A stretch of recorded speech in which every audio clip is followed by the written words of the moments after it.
అనుకోను కానీ ప్రాక్టికల్గా ఇటు సినిమా ఇండస్ట్రీలో ఒకటేమో మెగా కుటుంబం, రెండో పక్కన ఇది నందమూరి కుటుంబం.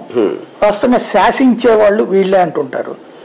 వీళ్ళందరి మధ్యన మీకు ఇలా చేస్తున్నప్పుడు తర్వాత ఆ ఫీల్డ్ మీకు థియేటర్లు ఇవ్వాలన్న వాళ్ళే, లేకపోతే కొంత అడిషనల్ మ్యాన్ పవర్ ఇట్లాంటిదంతా వాళ్లే కదా. వాళ్ళ వల్ల మీరేం సఫర్ కాలేదా? పాయింట్ అండి, first of all film industry వాళ్ళు ఒకళ్ళు ఇద్దరు ముగ్గురు నలుగురు ఏమన్నా ఉండొచ్చు, ఇది వాళ్ళకి ఏదో కొంచెం political connection. Industry as a whole దానికి పొలిటికల్ ఇండస్ట్రీ కనెక్షన్ అవ్వదు. వాళ్ళ సినిమాలు థియేటర్ వాడు వాడికి డబ్బులు వస్తుంది అనుకుంటే వాడు ఇస్తాడు, లేదనుకుంటే ఇవ్వడు. అలాగే యాక్టర్స్ వాళ్ళ క్యారెక్టర్ బాగుంది అనుకుంటే చేస్తారు. ఎవడు కూడా they will want to be neutral. ఎందుకు న్యూట్రల్? భయంతో కాదు, they want audience of all people.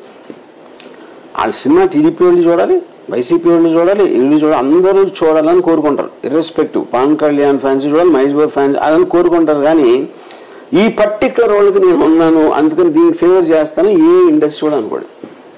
అది దట్ ఈస్ ఫ్యాక్చువల్లీ ఇన్కరెక్ట్. పర్సనల్గా ఉండొచ్చు కొంతమందికి ఇలా చెయ్యన్న, అలాంటిది అన్ని ఇండస్ట్రీస్లో ఉంటాయి. మీరు ఎవరినన్నా కొంచెం హామ్ చేయాలి, తగ్గించాలి అనే ఒక ప్రయత్నం అనేది అది మానవ సహజంగా ఉంటుంది. నోటీసబుల్ లెవెల్ అనేది ఉండదు. రైట్. ఒక ఆస్పెక్ట్లో చూస్తే అంటే మీది నేను శివ సినిమా టైంలో చూసినప్పుడు నేను కరెక్ట్ కాలేజీస్ డేస్ అప్పుడు దాకా మా కాలేజీలో ప్రశాంతంగా ఉన్న వాళ్ళందరూ కొత్తగా సైకిల్ చైన్లు పట్టుకురావడాలు, అదేదో మీరు ఒక పంచి నట్లు తీసుకురావడాలు, ఈ స్థాయికి కుర్రాళ్ళలో ఒక ఎమోషన్ క్రియేట్ అయిన రోజు. అంటే సినిమా ఇన్ఫ్లుయెన్స్ అనేది కుర్రాళ్ళ మీద అట్లాగా ఉంటుంది. ఇప్పుడు పవన్ కళ్యాణ్ మీద మీరు చేస్తున్నటువంటి ఒక రకమైనటువంటి క్రిటిసిజం ఈ మూవీస్ ద్వారా వాళ్ళల్లో రివర్స్ టెంపర్ అయ్యి అటాకింగ్ మోడ్లోకి వెళ్ళరు అనుకుంటున్నారు.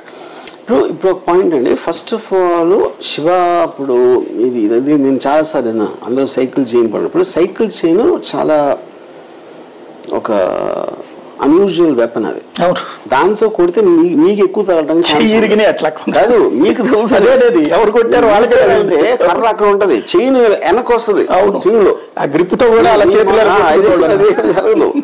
అది చెప్తారు అంతే.